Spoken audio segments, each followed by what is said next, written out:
Hi guys, excited every day, waiting for February 20 for our open mainnet.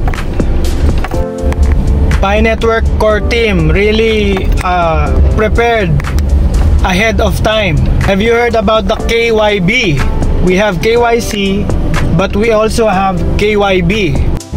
KYB is a regulation that requires crypto exchanging sites like Binance, OKX, etc. KYB asked for regulation for these websites if they are legit or not. I don't know what are the requirements, but it's like having a business and fulfilling those permits like the mayor's permit, what else, tax permits, etc. So if these exchanger sites, crypto exchanger sites did not pass the regulation, the requirements, they are not allowed to list Pi Network, Picoin on their website.